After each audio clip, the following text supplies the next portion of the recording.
Hemos estado aprendiendo cómo leer la narrativa bíblica y mostrando cómo la Biblia es una historia unificada. Pero el 30% de la Biblia está formada por poesía antigua.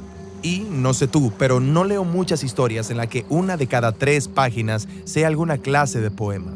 Y sin embargo, la poesía se encuentra por toda la Biblia. Algunos libros de la Biblia son pura poesía. La mayoría de los poetas hebreos escribieron poemas magistrales y la mayoría del discurso de Dios en la Biblia se presenta como poesía.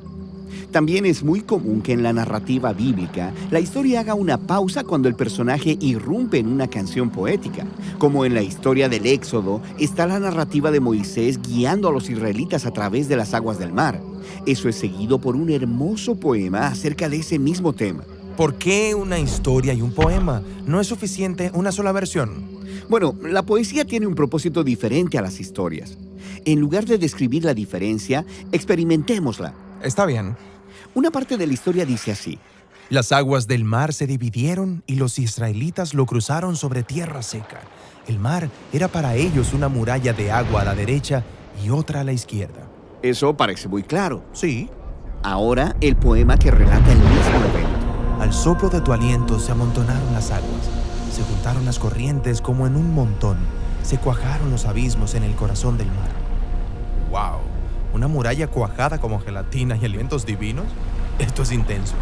Sí, el poema enciende tu imaginación a través de la experiencia del arte verbal, y los poetas bíblicos hicieron esto con un grupo específico de herramientas. Y eso es lo que observaremos, el arte de la poesía bíblica.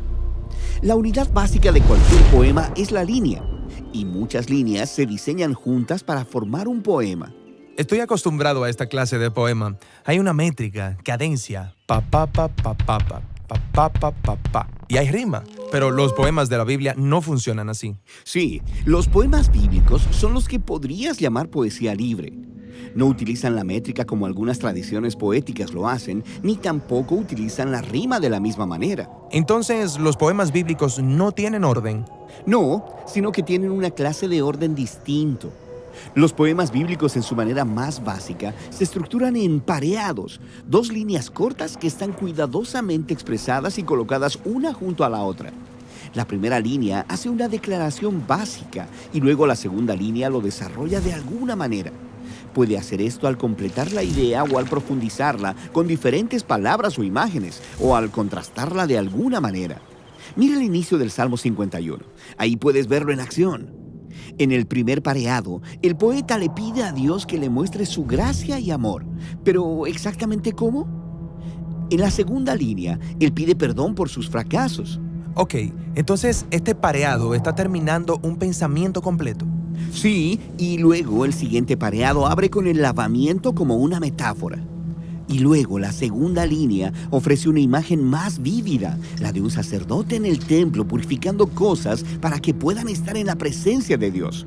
Ok, entonces está tomando una imagen y profundizándola. Sí, y luego ese tercer pareado inicia con la conciencia del poeta sobre su pecado, en lo profundo de su interior. Y eso es seguido por una descripción del pecado manifestado afuera, como si estuviera en público, visible a él mismo y a otras personas. Así que este pareado toma una idea y la contrasta. Exactamente. Entonces, los pareados son repetitivos por naturaleza. Pero el lenguaje repetitivo te obliga a ir despacio y a permanecer en el sentimiento y en el significado del todo, observando cada idea desde más de un ángulo. Y luego, los grupos de pareados pueden unirse alrededor de una idea clave. Es como un diamante con muchas facetas. Cada línea ofrece un vistazo distinto de la misma realidad central. Entonces, este poema está explorando cómo luce ser perdonado cuando se te da una segunda oportunidad. Y esa es la clase de experiencia que puede cambiar a una persona. Vale la pena saborearla y meditar en ella. Ahora, los poetas bíblicos también usan la repetición en una escala mayor.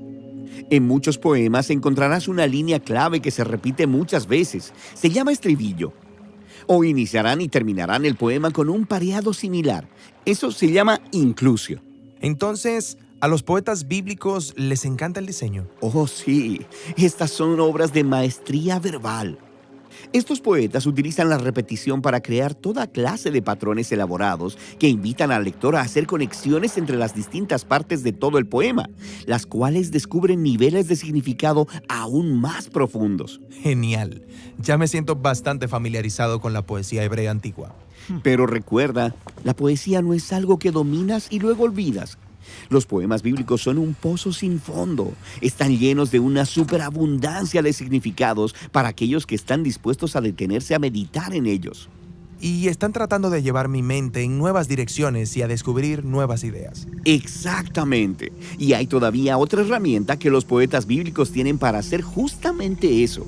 Y eso es lo que veremos en el siguiente video.